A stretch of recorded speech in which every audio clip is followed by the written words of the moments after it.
Pessoal, então aqui a gente vai começar a ver sobre um artigo recente publicado no dia 14 de agosto, na New England Journal of Medicine AI, sobre o MedAgente Bench, né, que é basicamente um ambiente virtual ali de prontuário eletrônico real, né, para tentar avaliar aí os agentes médicos de IA, que a gente vai ver que eles transcendem um pouco que dos modelos de LLM tradicional, né? Eles trazem um pouco do que realmente são as tarefas que eles podem executar e não necessariamente só prover informações, né? Então, ele veio também junto com um grupo do MedAI de Stanford, então também tem publicado aí o repositório. Eles têm ali um ambiente que eles publicaram no Docker, que a gente consegue reproduzir também. Eu acho que o mais importante que a gente precisa entender é o contexto de como que esses modelos aí de agentes chegam, né?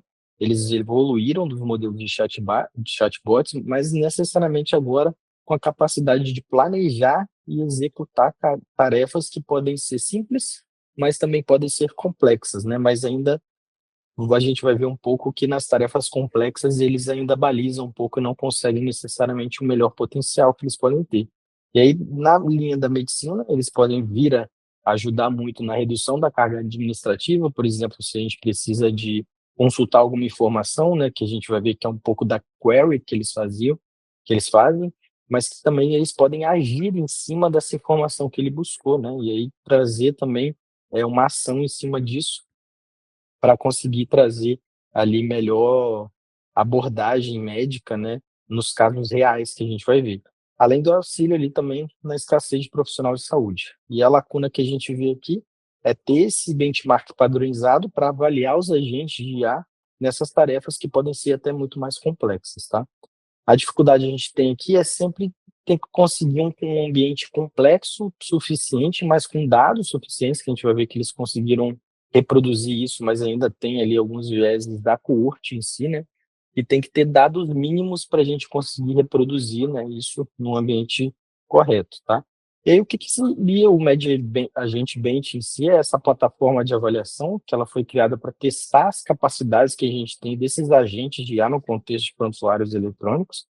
E aqui um asterisco que a gente traz é que eles criaram essa coorte que está aqui nas características aqui na direita, com 100 pacientes, com uma âncora de registro de laboratorial de sódio, né? Então, eles tinham uma premissa anterior de que aqueles pacientes, esses 100 pacientes, que têm uma idade média ali com desvio padrão de 19 anos, mas tinha uma idade média de 58 anos, com 47% mulheres, né?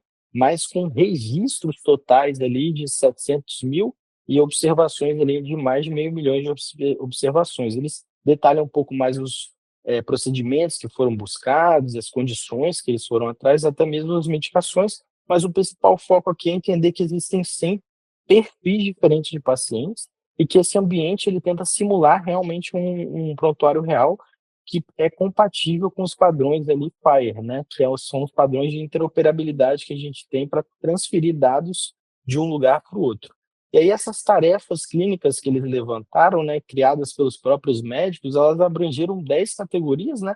E aí eu trago um pouco dessas tarefas aqui para a gente entender um pouco melhor de como que foi e como que realmente a gente pode buscar e até agir em cima disso com os agentes, né? Então, por exemplo, se a gente quiser trazer, né, o mRN, que é a identificação do paciente, se a gente quiser trazer a data de nascimento, a gente pode evoluir um pouco mais trazendo o exame laboratorial em si, né? Por exemplo, o magnésio aqui. A gente pode agregar alguns dados, então aqui começa a ter alguma ação em cima de necessariamente pegar média da glicose do paciente nas últimas horas e até mesmo registros que vão, né, de gravação a partir do que já foi testado. Então, se ele tem uma identificação tal, eu quero que o agente vá lá e registre que agora ele tem uma pressão tal, né? Ou eu posso pedir também que ele venha a partir de um exame de glicemia ou de HB1 glicada, né, anterior, que a gente necessariamente até tente comparar ou tente pedir um outro exame ali logo, né, porque ele vai precisar, porque estava alterado o último, né.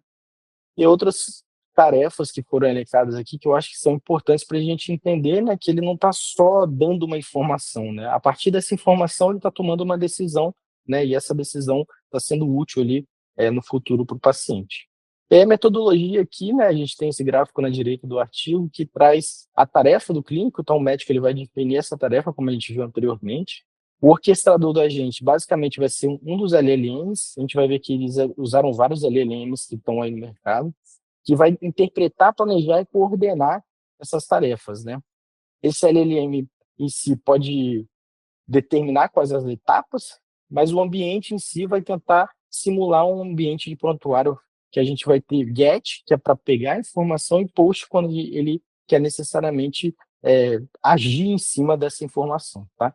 E aí aqui vai ter execução e o agente necessariamente vai interagir com o prontuário via as APIs, tendo ali o feedback do orquestrador, então ele vai resumir os resultados depois, trazendo para o médico ali. A gente vai ver na prática como que ele traz esse feedback, tá? Alguns LLMs estão falhando um pouco, né, por terem características específicas, às vezes, de códigos, e eles estão falhando em trazer os resultados, estão trazendo apenas códigos colados, né, ou até mesmo ações que devem ser feitas pelo usuário coladas ali.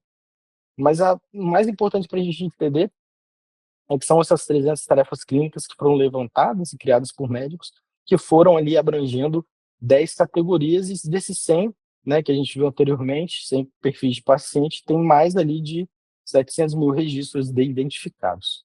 Dos modelos que eles utilizaram, então, do Cloud Code até o O3, né, alguns modelos abertos, Llama 2, Llama e Mistral, mas DeepSeek também, e as métricas que eles trouxeram de avaliação foi essa taxa de sucesso, que mede ali a porcentagem quando as tarefas foram concluídas com sucesso, mas numa linha de que, se for uma tarefa de busca, é a query SR, e se for uma tarefa necessariamente de modificação ou de ação de registro, que é o post, é o action SR, tá? E aqui o gráficozinho da distribuição de tarefas, então dos 100 tarefas que a gente tem, a maioria está entre 2 e 3, né, de etapas de complexidade, tem muito poucas tarefas muito complexas, né? E algumas mais de 1 a 2 a 3 etapas para essa tarefa ser distribuída. Um dos resultados que a gente teve, né, foi muito promissor. A gente vê que o Cloud Sonnet 3.5, né, ele teve ali uma capacidade overall, né, então da maioria dos get and posts, né, de pegar a query e conseguir resolver aquele problema e de postar também e agir em cima disso, ele foi o melhor modelo, mas em si foi um caso curioso que o Gemini aqui, 1.5 Pro, ele teve muito mais Action RCR, ou seja, de pegar e de agir em cima do que foi pedido, do que o próprio Cloud Sonnet. Então ele era muito bom em si, em buscar informação, mas teve um modelo ali muito melhor do que ele em agir em cima, né, dessa informação, que é o post. Aqui a gente vê então espaço para melhorar, e eu vou mostrar para vocês alguns erros comuns, tá? Que os modelos tiveram ao não seguir exatamente as instruções e ou ter um formato de resposta incorreto. Então, por exemplo, na esquerda, é até correto alguns modelos trazerem, né, essas informações. Então, ele pediu realmente a informação, mas ela veio no formato JSON. Ela tinha que vir em formato numérico, mas necessariamente veio a resposta correta. Mas não foi isso que foi pedido para ele em forma de número, né, por exemplo.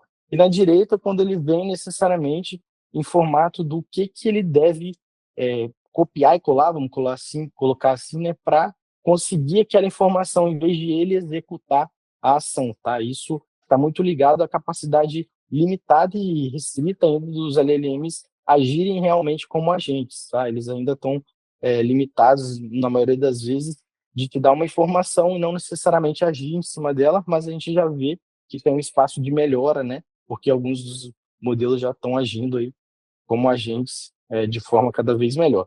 Então, como conclusão, trouxe aqui o potencial que a gente tem hoje ali em laranja, né? Em documentação, agendamento, prescrição, análise de resultado de comunicação, como que a gente pode ter um potencial futuro, tá? Principalmente na recuperação de dados, de documentação, agendamento, mas ainda em comunicação e prescrição um pouco com uma expectativa mais baixa, tá? Então, os agentes eles têm esse potencial de otimizar os fluxos, a gente tem ter esse MedBench como um benchmark para medir o progresso muito bom, mas a tecnologia ainda não está pronta, tá? Para ser implementada.